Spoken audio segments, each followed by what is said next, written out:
welcome to another episode with Mushfiq and Lance. Thank you so much for joining us.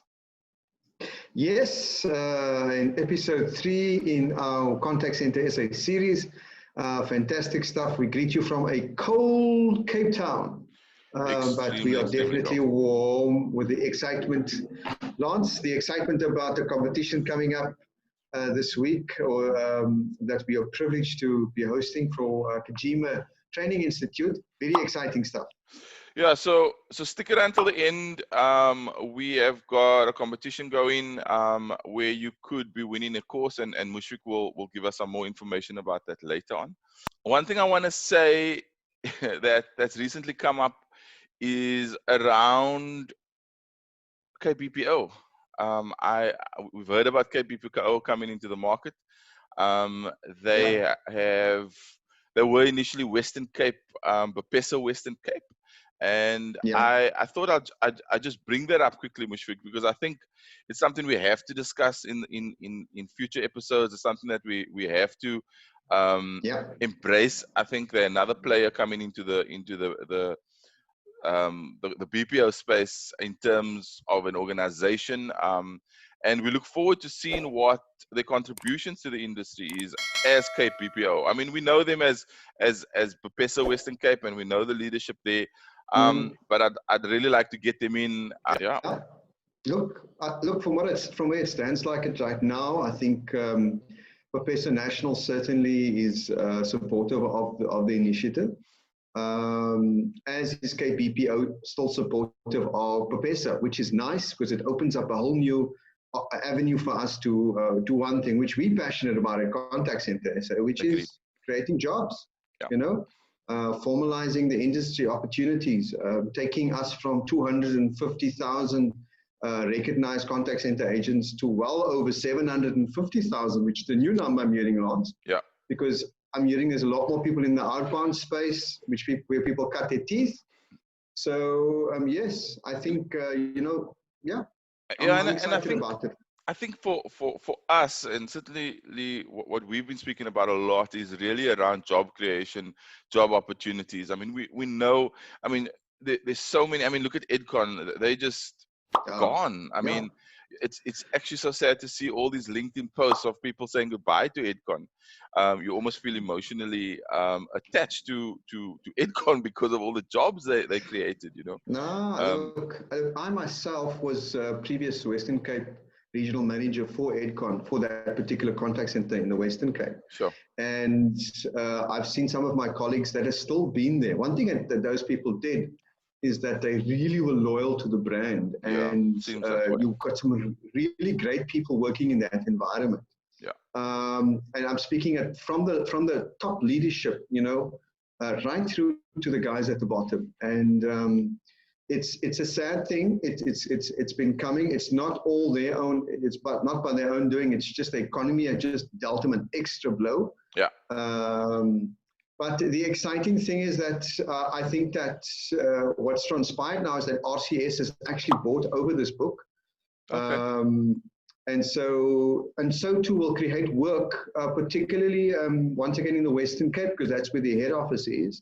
So I'm certain that they're going to look at more positions in that space. That will be good. Maybe some of those guys can move down from Joburg and from Durban to Cape Town. I mean, it doesn't matter where you are, as long as you're working in the contact center space. Yeah, well, I mean, virtual is it now. Should I say work from home?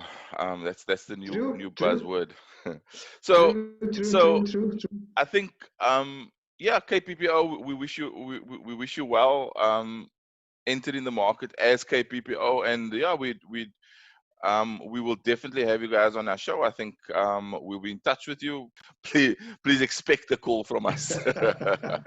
We'd like to know what's happening call? Yes, and how you're going to add value into the market.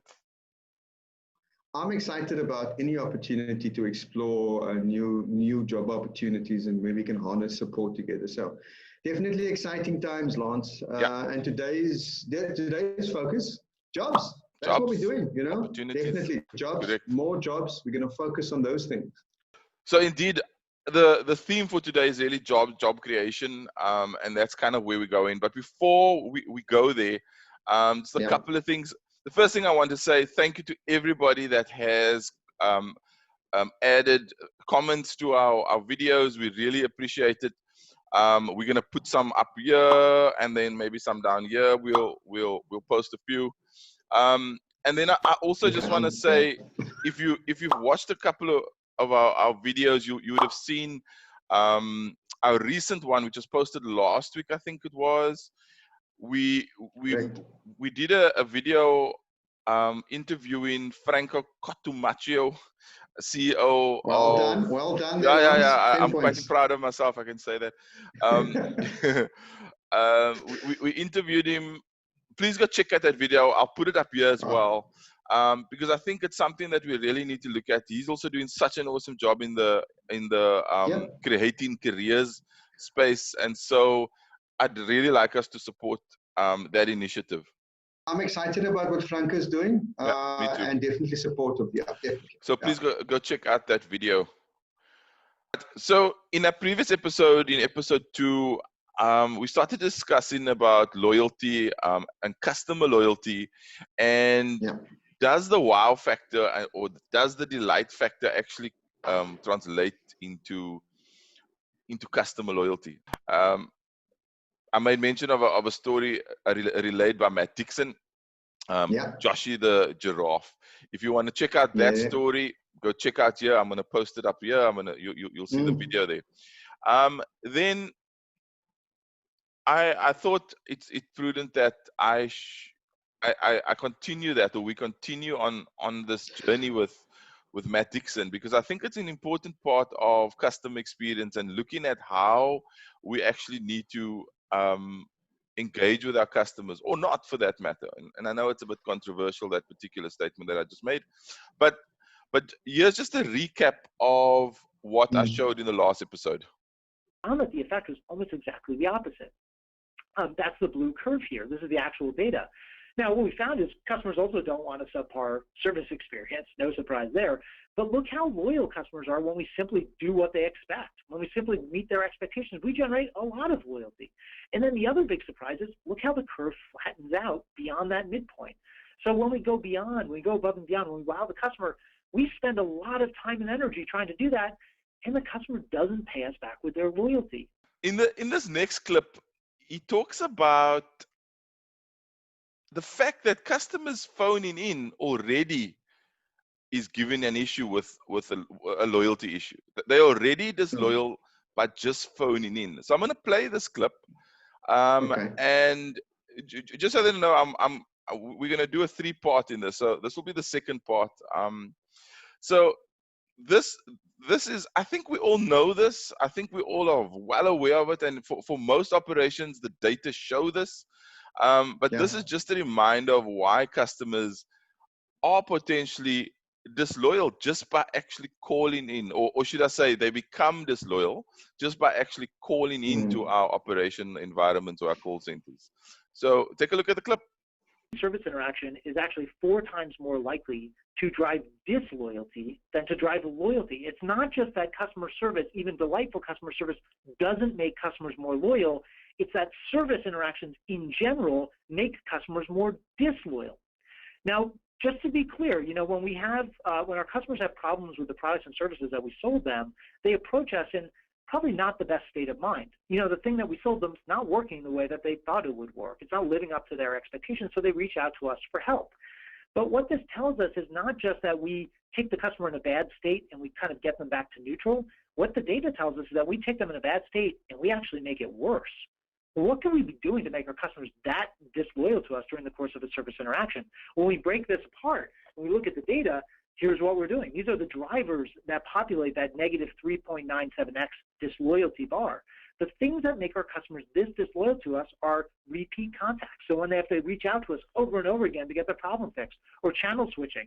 Maybe they went to the website to try to find information or fix their problem, and then they picked up the phone. They picked it up not because they wanted to, but because they felt like they had no other choice. Transfers, passing the customer all over the organization from one department to the next, asking them to repeat their story over and over again, or simply retell us their account number after they just keyed it into the touchpad of their phone. Robotic service, being treated in a generic way.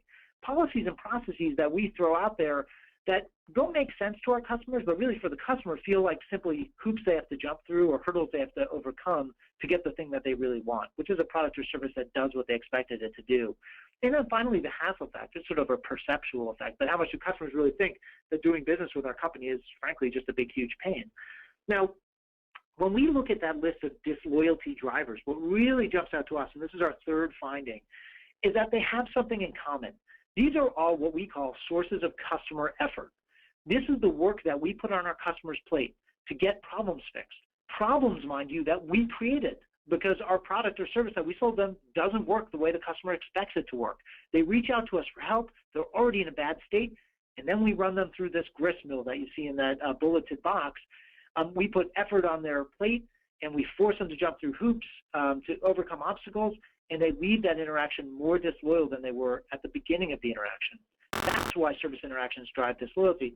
And the reality is, when you look at this, for most companies, they would look at this and say, yeah, we know that stuff causes headaches for our customers, and we've been trying to get after those things for a good long time. Most big organizations have. But the reality is that it's very easy for me to tell you that these things cause disloyalty. You may have already guessed that they would. But the harder question is what you should do about these things. And what we found in the data was a handful of companies who are doing really smart things. So, yes, just a reminder that that book was written, I think in 2013, and that webinar was around 2016. So this is an American audience. 125,000 customers were surveyed.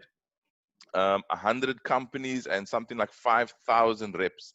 Again, if you want to check all of that out in our last episode, I'll post it up top.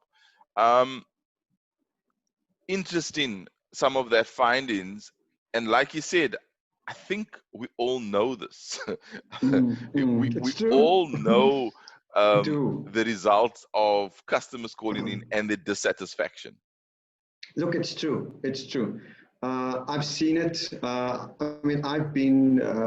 called into call centers myself, where they just handle calls. I've made contact with places where they do emails and they get like robotic email responses back. I've been on chat facilities where I get the same thing and they just irritate you. And I say that with all the emotion that's attached, because this robotic state, it does irritate customers. So from a customer perspective, I can actually, I'm Matt Dixon, I'm beginning to follow you a lot better here, The fact that we can identify those efforts, customer effort points, which is what the book is really all about. It's the effortless customer experience that we need to try and create. And so we need to identify what those are, and he's done that quite nicely, bulleted in that presentation. And so I think most operations can identify with that. And the question now is, how do we move away from irritating our customers? How do we move away from providing this effort to the customer experience and make it effortless? And that's the next part of this, where in our next episode, he goes in and he starts showing, and you would have heard there, he's saying, what are companies doing to make it an effortless experience for customers to engage with them? Because remember, the fact that they are calling us, the fact that they need to contact us, there's a problem. And already you have an upset customer for the most part. I mean, I hear you. I always used to say to my teams, customers don't generally phone us to say, "Shot, we're having a good day today, thank you."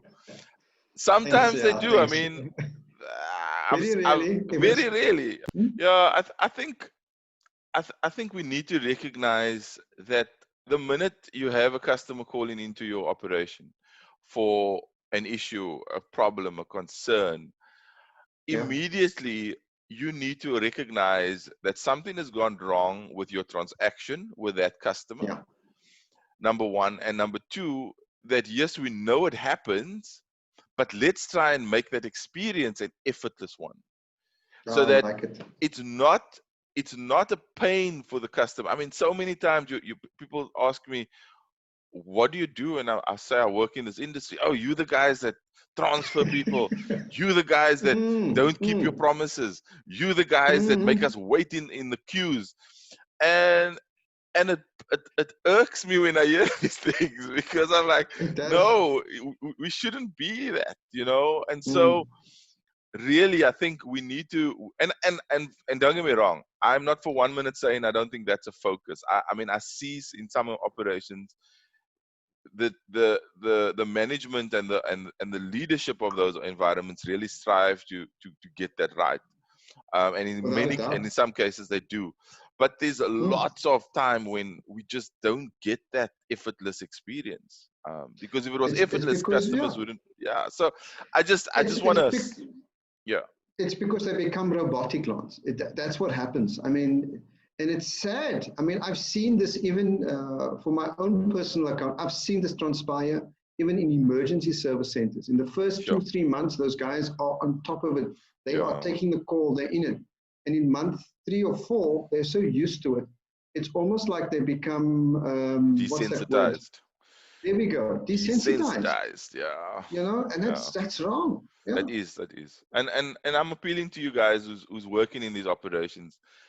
Customers are calling us and customers are calling you because they require your assistance and they need your help.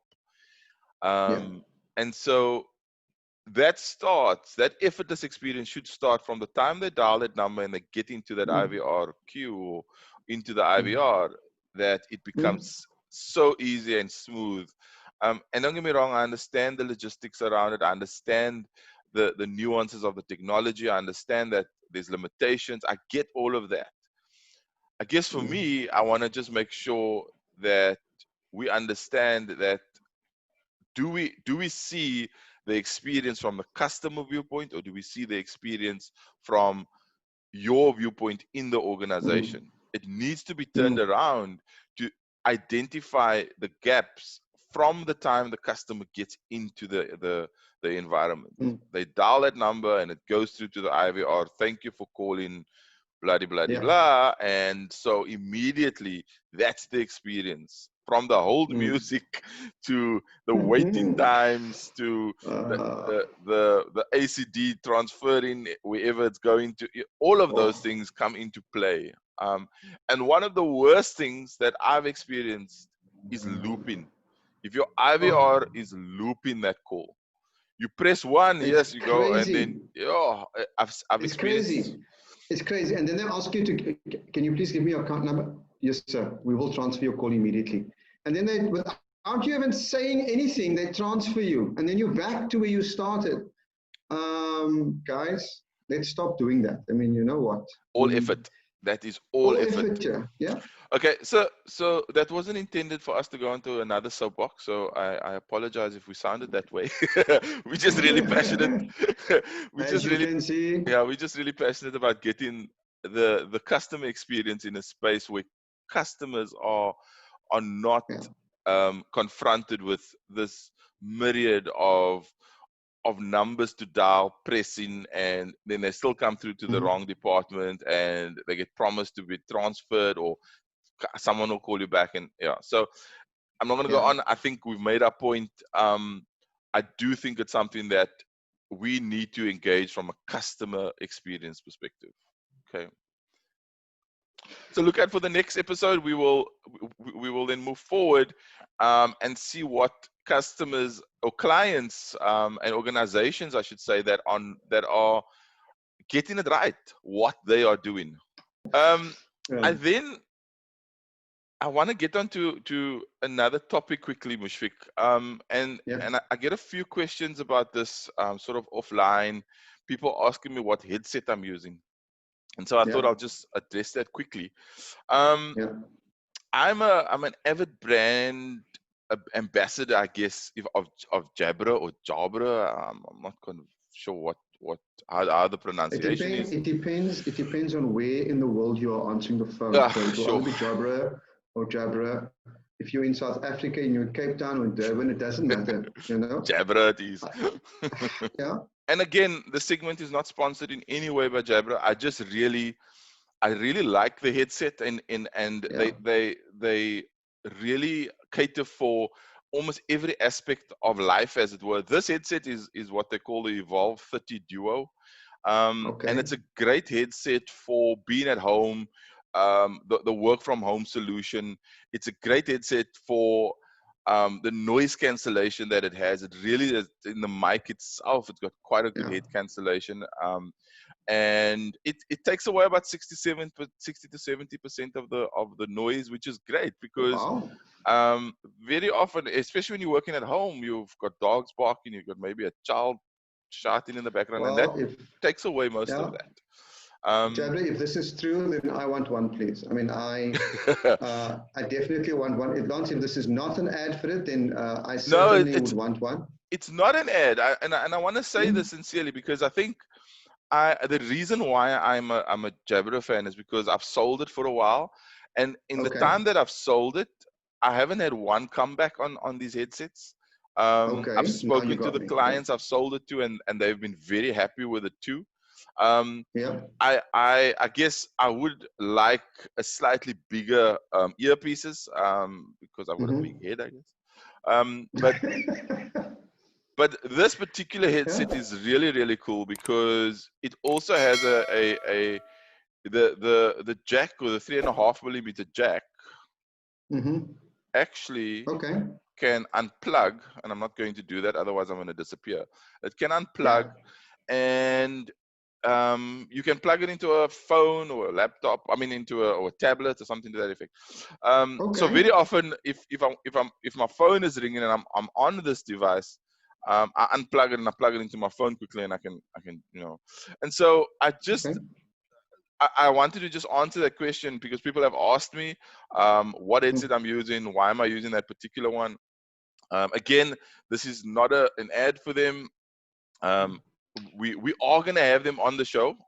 We have reached out to Jabra because I think we want to get their viewpoint in terms of what the best headsets are for what applications.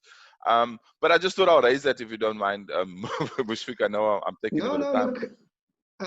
It's all good as long as they bring with some samples that I can test. You know, in the very South African way. You know, we test things for some period. We have to really be, how do you say, convinced over the time period. So, Jabra, if you're out there, if you're listening, definitely we're looking forward to testing more of your headsets. You know, definitely. I'll test all of them if you need me to. If they make me sound any more sexier than what it's right now, then you know I'm sold. It's not gonna happen. But anyways, let's move on. Let's move on. I want to talk about, and this is where the job creation comes again. We had a nice engagement with Stellar. Yes. And I wanted to shine the spotlight on them right now. And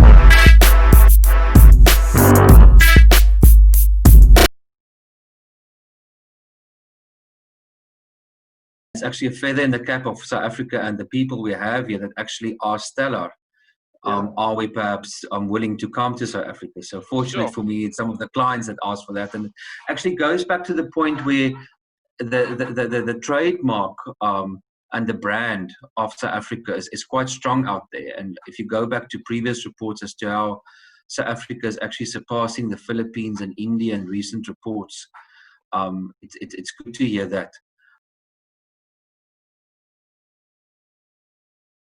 I could give the textbook answer that people always refer to when they market South Africa, but then I would like to add one at the end as well, which have come to the fore during COVID. So people always spoke about the neutral accent, the relative affordable workforce, the people that come from other contact centers. So it's people that doesn't need to be trained completely from stone cold. But I think one thing that really came to the fore during the COVID period that actually has given South Africa even a bigger competitive advantage compared to other areas like, for instance, Philippines or India perhaps, where I don't think they've been as successful as South Africa, was the adaptability and the agile approach of going to work from home. And the core reason for that was the access to a proper network infrastructure for internet.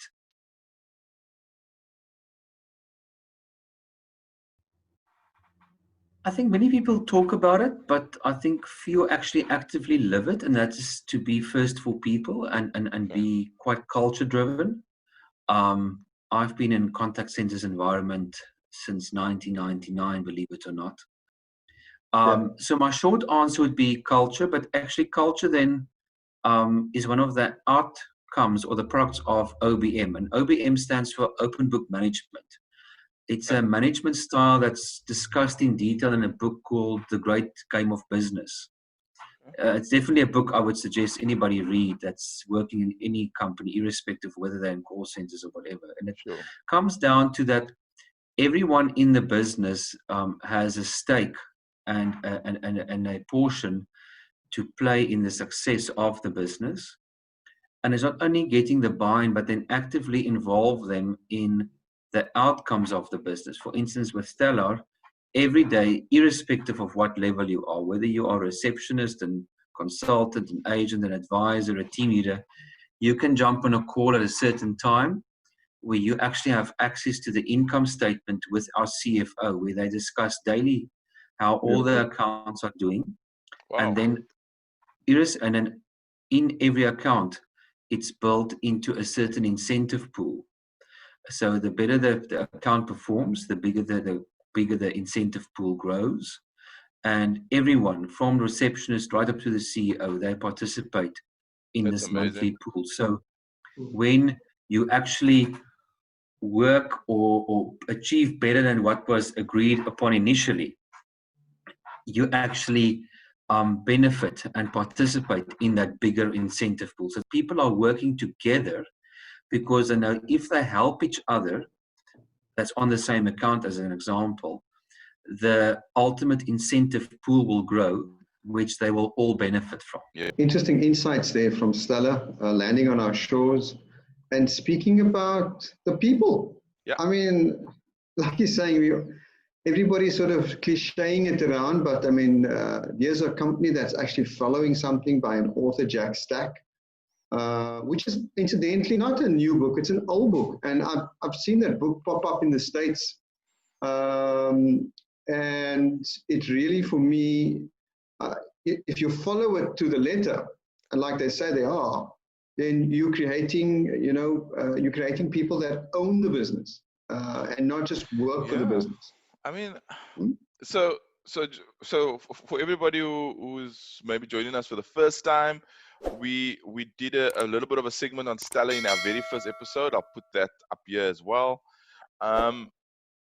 Just to get back to what you're saying, Mushfiq, the interesting thing for me was that when we are engaged with Hanekom, who's the GM of Stella, the one thing that came across quite strongly for me was certainly the fact that they weren't just talking about we are a people cultured organization or people centric.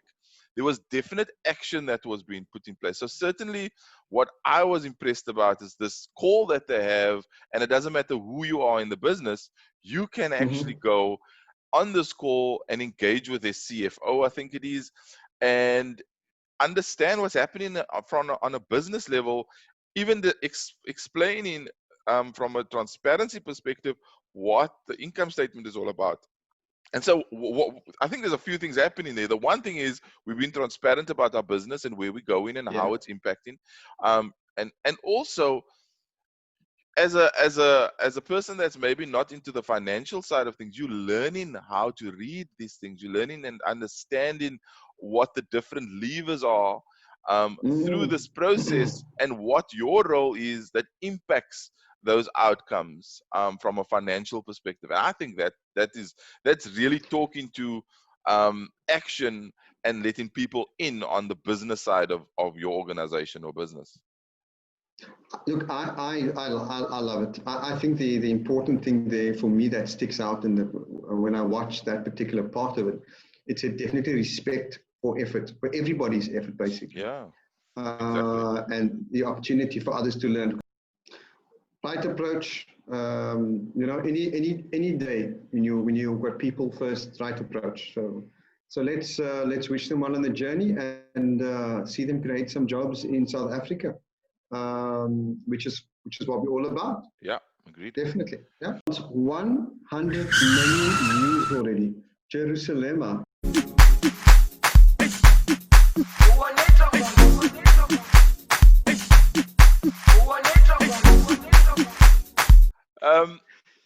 I think I wanna get into our next segment quickly, Mushfiq. And we wanted to understand what other countries are feeling around COVID and how it's impacted their industry within BPO, of course. And so we reached out to the Philippines, and we interviewed a gentleman by the name of Etienne.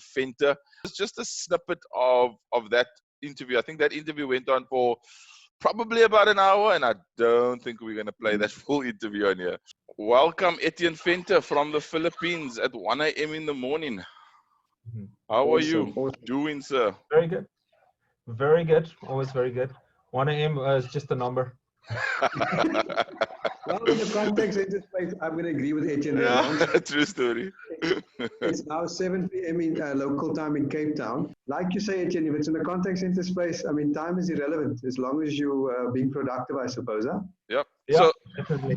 So I must say, I know Etienne for a very long time. I think we were like agents together. And since I've known him, he hasn't been somebody that could sleep. So I think it's perfect for him where he's at. So Etienne is the Global Service Delivery Director for quite a large BPO in the Philippines. And I thought we'll have a quick chat with him just to get a feel of how the Philippines is coping with COVID and how they've adapted and what they've done. So, Etienne, I guess my first question to you is, tell us how that experience was when you guys had to go into lockdown, and how have you guys kept the industry going within the Philippines? Good question. So let me start so we expected some big changes to happen January, February. And we slowly started preparing with our clients and what we can do and what we cannot do from, if we knew if this is going to hit hard, a work in the office scenario would not be working. It's not going to happen. So we need to get solutions for work from home, work at home, or home office, depending which country you are in and what they call it. Yeah. But so we started working on ideas on how to make that happen. However, when the actual big hit happened for COVID, you basically had zero time. We had 48 hours in the Philippines to get everyone home. Otherwise, we won't be able to Sounds familiar. Hey, sounds very familiar. Very true. You know, a lot of people don't know it. We also had a 48-hour sort of window. And Lance and myself have been saying to people, you know what, you should work from home. And we've been campaigning for some time now, Lance. How long have we been doing that, Lance? Probably 2 years, 2.5 years now. And then suddenly, when it hits people, they've got less than 48 hours. And it's just, you know, the irony was that I published an article on work from home just prior to that happening. And boom, you know, it happened. I mean, so we went from less than 5% to what I think we're now at 70% in South Africa working from home. Yeah. That's actually a very good number. And thank you, Etienne. And listen, don't forget to go and watch our videos. Check our channel out and go subscribe, please.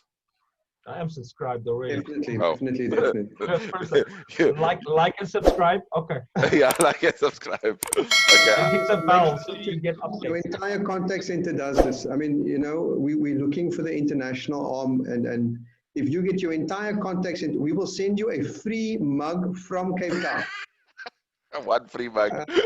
So you guys can hear very similar issues, and like I said, that's just a snippet. I'll play the longer interview on the channel in the next week or two. And really, it is interesting how similar our issues were. Even when you look at the full video that or the full interview that we did with Etienne. Interesting take there from the Philippines. I want to point out to everybody right now that we are now fully international. We have subscribers, like people that have liked and subscribed from the Philippines. So there's no argument. If you're from South Africa and you haven't done that yet, shame on you people. Down here, up there, please get it done. Yeah, I agree. please subscribe. Please, it helps us a hell of a lot to grow this channel and to make sure that we can consistently put out content. But back to the interview. Yeah. So you would have seen that little snippet there that they had very similar issues to us, Mushfiq, just around the time frame and getting their staff quickly into a work from home situation. Fascinating. Look, I think that the adaptability, I mean, the things that we spoke about in the video, you'll find out that they deal with other sort of emergencies, not just COVID. I mean, they deal with typhoons, they deal with floods. I think that freaked both of us out. So if you want to hear about that, you will listen to the full video and watch the full video when I put it up in the next couple of weeks. Talking about companies that are overseas, the one company that's really started investing big in South Africa, Mushfiq, is Amazon, introducing 3,000 new jobs into the South African market from June this year, I think. That takes their numbers up from an employment perspective to 7,000 jobs in South Africa. So, I mean, so previously they set up huge in Cape Town, and they now fully exploring into the boundaries into South Africa. Yeah. I know people that are starting to work from home in Joburg for Amazon. Yeah. I'm told that Durban's going to be on the map too. I think it's really exciting what they're doing. Jobs. That's what they're bringing. Hashtag jobs. And, I mean, and we'll say this often, and you'll often hear say it on Contact Center SA, 3,000 jobs means 3,000 families that are impacted. And that, to me and Lance, that's the key thing here, you know. Yeah. We've got to get the economies going internationally. And here we've got an international player setting up 3,000 jobs in South Africa. Yeah, I mean, impressive stuff. It's really impressive. And I think besides the jobs that they're bringing in, what's very cool for me is that if you read if you read some of the articles, they make mention of their career platform that they also provide access to, which means, and as far as I know, and I am going to stand under correction. So if you work for Amazon and you need to correct me, please do so. From what I understand, if you were an employee of Amazon, they give you access to this platform. It's a career building platform. I think it's called Career Choice or something to that effect. I can double check it. But what it essentially is, so essentially from what I understand is that regardless of the studying that you want to do, and it doesn't necessarily have to be within the realms of Amazon, you can go study, and I think they will pay something like 95% of that. They will contribute 95% of that. So that for me is so cool, because now you're not just sitting within a situation where you're employing people, you're upskilling people. And so you also growing the individual, you growing the economy, and what did you mention earlier on, that contributes to their family and their support system within their family. So I really big ups. I really want to say big ups to Amazon for allowing these 3,000 jobs and 7,000 in total jobs to land on our shores here in South Africa. More importantly, if you are working at Amazon, especially in the HR department, come talk to us. Tell us what's happening. Tell us how you guys are recruiting 3,000 people. I've heard some really great stories about how you can get through those numbers quite fast. Yeah. But we'd really like to know more about how this is transpiring, and then if there are people that have gone through this process already. Look, June's a couple of months away already, so tell us what it's been like. Tell us how you're finding Amazon. Like and comment on our channel, and tell us what it's about. We're going to talk about jobs again now, and we're going to shine a spotlight on a local company that's given us a few more jobs, and I think they've given us in Cape Town, if I'm not mistaken, Mushfiq. SSDA, that's Shapiro, Sheikh, De Vries and Associates. And they have created another additional 150 jobs in Cape Town. Have a look at this interview with Gareth, one of the senior management members there. and really excited about the operation in Cape Town. We are privileged today to speak to Gareth, who is in the collection space. Gareth? Morning. Thanks for having me on. Correct. Yes. I'm Gareth Levinsohn. I'm a director at Shapiro Sheikh de Vries and Associates, and I'm the commercial director for ITCBA. And we're busy growing. I think part of the reason for our discussion is our growth and our expansion into South Africa. We've got offices in Joburg and Cape Town. Yeah, very privileged to be growing in this time. Well, we're particularly interested in your move to Cape Town. Tell me, how many jobs are you guys thinking, or is forecasted that you guys are forecasting to grow in terms of Cape Town? What's the size of growth? We're really excited about that. Yeah, so are we. So our growth into Cape Town has been planned probably over the last 12 to 18 months. We really started the initiatives at the beginning of 2020. We had planned and bought, well, we have bought and are moving into new offices in Pardon Island. Unfortunately, a little bit of a delay due to COVID, threw a bit of a spanner in the works for us and for everybody else. Yeah. But our offices are officially opening on the 1st of September in Pardon Island. We're moving our existing employees of about 150 collectors and team leads with support staff into those offices. And we're looking at growing it between 100 and 150 people before the end of November 2020. I was an agent or a team leader looking to explore a new career in the collection space. How would I go about handing in my CV at your space? Numerous ways. I think that probably the easiest is online. It's the way we're all going. Our online portals, both for our collection systems, our recruitment processes, and general engagement are on our website. And I encourage people to submit. I think, it is a bit of a tough time out there in the market. We have seen a lot of industries taking some strain, but collections, and specifically with SSDA and ITCBA, we're growing. We take the recruitment, the training, and the career development of our agents very personally. It's something that we really strive towards in creating long-term relationships with our employees. So I really do encourage them. Log on to the website, give us a call, put your name in the hat. We'd love to do business with you. Gareth, thank you very much for your time today. It's really been a pleasure speaking to you. And we wish you best of luck with your growth in Cape Town, because you're going to find it very successful out here, not just because I'm based down here myself. And we hope that your growth continues not only in South Africa, but on the African continent. And thank you. Wish you a successful journey ahead. Thank you very much. Thank you for your time. Really appreciate it. Great stuff.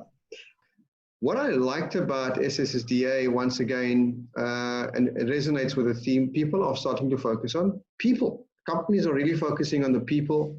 And I think going forward, we'll see a lot more of that transpiring. Even though we've been saying we've been focusing on people in the corporate space, I think now is the time to really do that, to really pull out your weight and back your people, back their skills. Yeah. Yeah. I think the thing I'm quite fascinated by, I should say, is the fact that while I know they were planning this the last 12 months, within those 12 months, COVID hit. And so within the COVID period, I guess I'm calling it that, we've seen a lot of collections operations not do so well. They closed down, they downsized. And here's an organization that's actually, stuck to their growth plan. And they're growing their footprint in South Africa even during this time. So that says a lot for that organization. And so well done to SSDA. I think given the fact that there are so many companies that are feeling the strain of COVID-19 and the impacts it has on the economy and just I guess revenue production, as it were, you guys seem to have really come through it. And kudos to your management team, your leadership team, and your people. It is now giveaway time. We said at the beginning we have a giveaway, so I'm gonna hand it over to Mushfiq. Tell us a bit more about it, please, Mushfiq. Well, the Gijima Training Institute is graciously giving away one of their training packages, super fired up closing techniques. That's good. They've graciously come on board. Well done. Thank you, Gijima Training. Yeah. So, and what we can also tell you is that if you've been watching throughout the show, you would have seen that there are different Gijima logos coming up. And so in order for you to win this fantastic prize, you've got to tell us, first of all, how many times those logos appeared throughout the episode. And also give us the timestamps on that logo. So tell us it was 15 minutes and 45 seconds as an example. The logo does not appear 25 times, by the way, but you've got to watch the episode from beginning to end to tell us that. Most importantly, you have to subscribe and like and ring that bell. But in order to do that, go into your privacy settings and make sure that it's grayed out there to make sure that you can receive and we can also see your information. And if you're having, and most importantly, once you've got all of this privacy settings out of the way, Lance, you've checked out, you've written it down in terms of what the date stamps are, how many times the logo appeared. The timestamps, just to correct you there. Sorry. Timestamps, not the date stamps. That would be insane. So once you've got that, pop it onto the comments field, and definitely, right at the bottom, the comments field at the bottom. You know, when you're watching and you're seeing and you tap in a comment there and say how fantastic we look. Yeah, again, thanks to Gijima for sponsoring this course. I think it's a great course for somebody like me that's not really a salesperson. I generally, I think there are people out there who's brilliant at customer service, understand how to deal with customers, but the sales skill is something that you really need to hone, you know. So I think something like this will be brilliant for me, even because I think sometimes I really need some good sales skills. So again, Gijima Training, thank you for coming on board, and we're definitely going to have them on at some point to expand a bit on their product offering and who they are. Then the other thing is we're going to probably run it for about a week and a half. And then what we will do is on maybe a live stream, we're not too sure about that yet, but we may do it on a live stream where we'll do a randomizer and we will select the winner about a week and a half, maximum 2 weeks after we post this particular episode. Yeah. All right, so I think that's us for this episode. I think we've put a lot out there today. We really enjoyed talking to some of the people that we've been speaking to, Etienne, Hein, Hanekom, and Gareth Levinsohn. We really enjoyed engaging with industry players and finding out who they are, what they're about. And I'm hoping that you're enjoying the content as well. We're hoping that you are understanding where we're at. We're really in a space where we're wanting to share the industry news. We're wanting to share what's common, and eventually really get people talking about the different environments, and again, sharing best practice. True. And if you don't like what we got to say, tell us in the comments field, or pop us in an email, or go onto our LinkedIn profile, their contact center SA, or pop onto Facebook as well, you know. Most important is feedback, and we appreciate all constructive feedback. And that helps us to grow and helps us to grow the industry as well. So thank you from my side. It's been an absolute pleasure, and I look forward to seeing more of you guys as we go through to episode 4 next time. Until next time, please subscribe, like, share, ring the bell, and as Mushfiq said, till next time, episode 4. See you then.